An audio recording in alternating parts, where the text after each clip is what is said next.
由議員詹培亞發起，結合台南市社福組成協會共同舉辦的捐贈物資，幫助弱勢活動，日前佇個服務處來舉行。即屆準備的物資包括有白米、沙拉油、甲日光麵麵等民生的物資，希望會用個減輕弱勢家庭的生活負擔。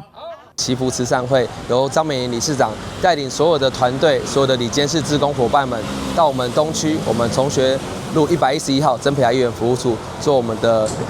低收入戶或清寒家庭的物資捐贈。那也是適逢這個5月是一個母親的季節，所以我們希望把這樣的愛、這樣的溫暖帶到一個家庭，帶到的爸爸媽媽的手上，然後希望大家有一個圓滿過節的感覺。所以我們準備了關廟麵、米、油。還有我們的衛生紙都是非常實用的物資，那希望大家可以感受到我們的用心。因為台南市弱勢的團體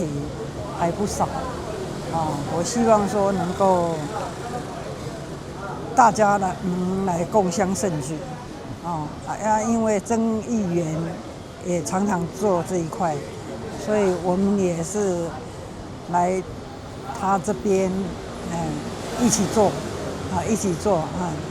做這個社會的服務。這屆活動由着詹培亞議員服務處，甲着烏鎮校青年軍做伙來協辦。除了提供場地甲着行政的協助，互活動會用個順利來進行。現場嘛有區公所的正令宣導，整個活動溫馨，同時嘛有不少的受贈民眾來表達感謝。互母親節不只是一個節日，更加成為凝聚愛甲關懷的重要時刻。台南新聞林根採訪報道。